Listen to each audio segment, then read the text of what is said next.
Welcome to the deep dive. So, you've shared some really interesting material on market research, and it sounds like you're looking to make sure your own work really hits the mark. Avoid those pitfalls, right? Exactly. Our mission today, then, is pretty straightforward. Let's break down why market research sometimes fails and, give you some tools to get results you can actually rely on. Sounds good. We're drawing on this one article that really lays out some common failure points.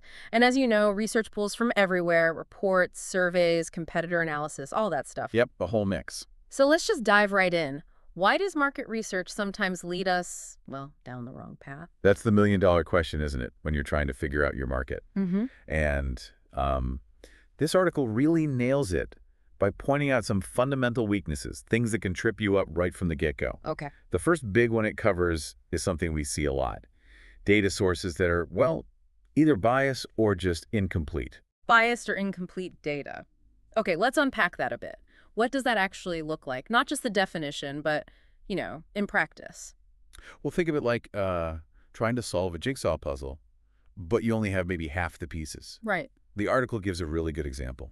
Hmm.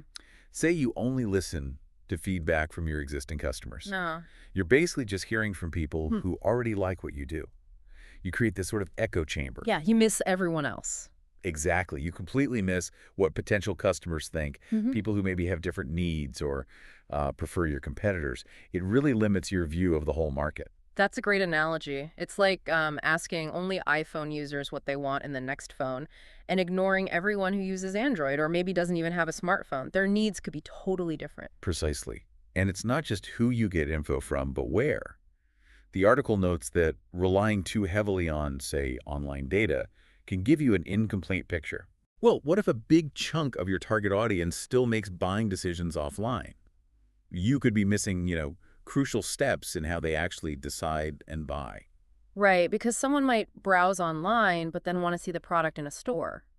Or the other way around. You're only seeing part of their behavior. Exactly. Just a slice. Okay, what about using existing data? Secondary sources, reports, and things? Yes, secondary data can be super useful, saves time, gives you a broad overview. But the article rightly warns against just taking it at face value. Why is that? Well, is it old? Is the source actually credible?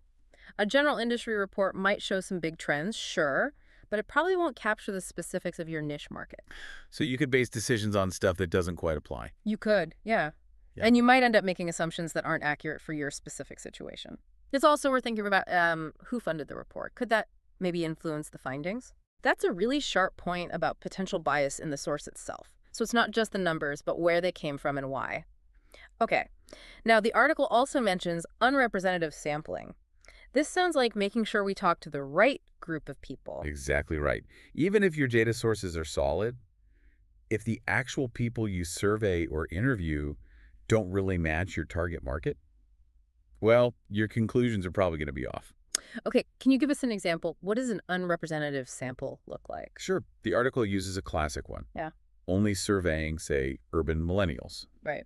But what if your product also appeals to people in rural areas or older folks? Yeah. You're just missing their whole perspective. Ah. Their needs, what they like, their problems could be totally different from the city millennials. It's like judging, I don't know, national pizza preferences by only asking people in New York City.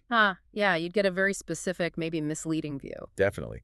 And it's not just about the type of people, but also the number. The article stresses getting an adequate sample size. Meaning enough people. Yeah. If you only talk to a tiny group, especially if your market is huge and varied, their opinions might not mean much statistically. They might not really reflect what the larger group thinks. So you need enough responses for it to be, like, statistically significant. Exactly. It depends on your total market size and how confident you need to be in the results, but yeah, size matters here. So that startup testing their app shouldn't just ask their friends and assume that's everyone. Definitely not. Yeah. That small group, they probably share similar backgrounds, maybe similar opinions. They likely don't represent the wide range of users the startup hopes to attract. Okay. You need a sample that's diverse and big enough to give you a reliable picture. Otherwise, you risk making big calls based on a really narrow, maybe biased viewpoint. Got it. So match the sample to the target audience and make sure it's large enough to be dependable. Okay, next. Poorly framed questions. This feels like a really easy mistake to make. Oh, it really is. The way you ask something can totally nudge people towards an answer you want. Leading them on. Yeah. Or it can just confuse them. Either way, you get unreliable answers. The article mentions that classic example, "Don't you think this feature is great?" That's textbook leading, isn't it? Absolutely. You're basically telling them the right answer. And Mm-hmm. people often want to be agreeable, right? So they might just say yes, even if they're not convinced. Mm.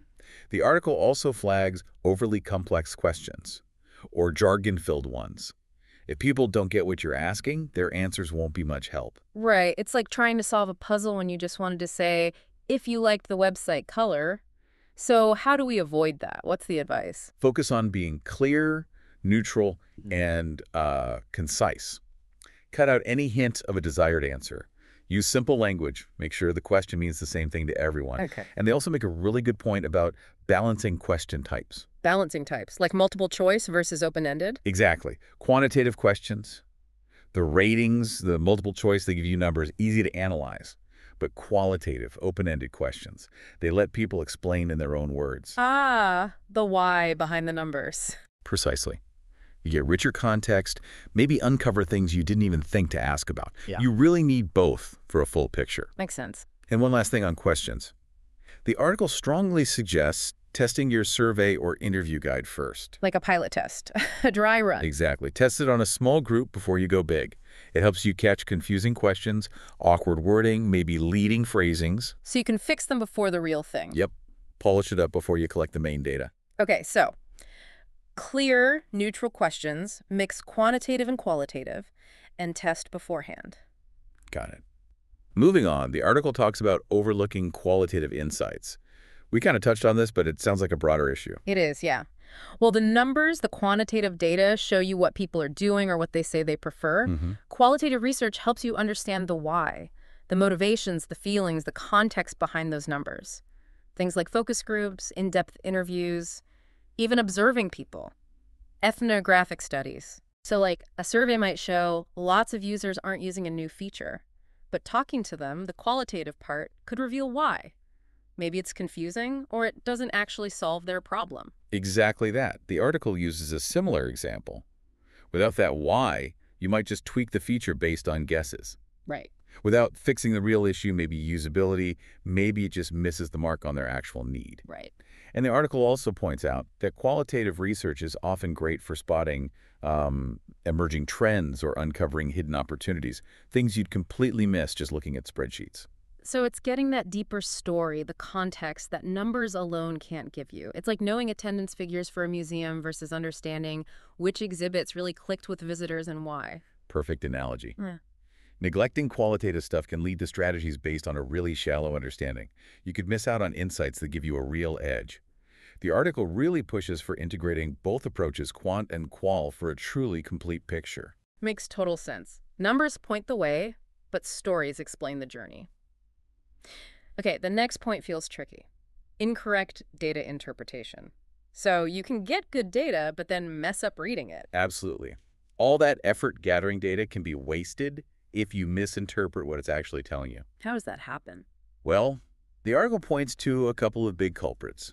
First, our own biases. Cognitive biases. We all have them. Like confirmation bias, seeing what you want to see. Exactly. You look for data that confirms what you already believe. So if you're convinced your new product is brilliant, you might unconsciously focus on the positive feedback and downplay the negative stuff. Leading to an overly rosy picture. Right, an inaccurate assessment. The article also warns against overgeneralization. What's that? That's taking findings from one specific group, maybe your early adopters, and just assuming it applies to everyone in your market, without realizing that, say, the mainstream market might have totally different needs or preferences. So, assuming what works for tech enthusiasts will work for my grandma. Kind of, yeah. Accurate analysis often needs some expertise, especially with statistics, and a real effort to stay objective. The article suggests maybe investing in training for your team or even getting professional help with analysis. Because it's not just about crunching numbers, but understanding what they mean statistically, right? In context. Absolutely. You need to spot real patterns, tell correlation from causation, and crucially, avoid drawing conclusions the data doesn't actually support. Okay, so objectivity and maybe some expert help are key there. Got it. Last big point the article raises, ignoring market trends and what competitors are doing. Sounds like getting stuck in your own little bubble. Precisely. It's easy to get so focused on your customer data, your metrics, that you forget about the bigger picture outside. Markets change constantly, competitors innovate. Uh-huh. If you're not watching that external environment, you could become irrelevant pretty fast. The article has that powerful example. Launching a product without realizing a competitor just released something groundbreaking. Ouch. Big ouch. Yeah. Yeah. You might have done great research on what your customers said they wanted last month, but if a competitor just leapfrogged you with new tech, your research findings might be suddenly out of date. Right. And similarly, if you ignore broader shifts in how consumers behave, maybe how they shop, or what they value, you could miss huge opportunities. Like sticking to newspaper ads when everyone's moved online. Exactly. So staying updated on the industry, tracking competitors, keeping an eye on consumer trends, it's all vital context for your own research.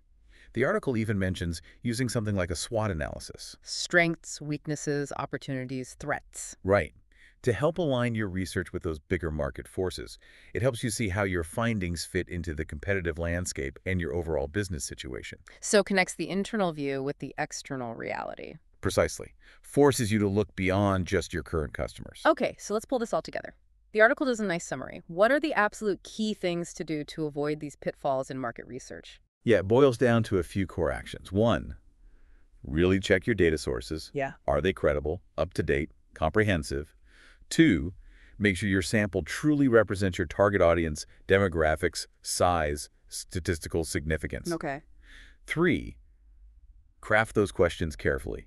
Clear, neutral, no leading. Four, use both quantitative and qualitative methods. Get the numbers and the stories. Right, the what's and the why. Exactly. Five, analyze data objectively. Get help if you need it, especially with stats. And finally, six, always keep an eye on the external market trends, competitors, the whole landscape. That's a fantastic summary. And the article threw in that fast fact, which really hits home, didn't it? Oh, yeah? Something like 42% of businesses admitted their market research failed because the data was incomplete or biased. That's a huge number. Yeah. It really shows how critical good methodology is. Otherwise, you're basically gambling with big business decisions based on potentially shaky info. Wow. So the big takeaway really is just doing market research isn't enough. You have to be super vigilant at every step, right? Keeping these potential failures in mind, always questioning to make sure you get insights you can actually trust to move forward. Absolutely. Just being aware of these common mistakes is probably the most important first step towards doing research that actually works and delivers real value. So thinking about your own work, your industry, which of these potential traps feels most relevant, maybe most risky? Where do you see information being gathered or used in ways that might fall short? And crucially, what steps could you take starting now to sort of shore up your own approach? Definitely something important to chew on. Thanks so much for this deep dive. My pleasure. Great discussion.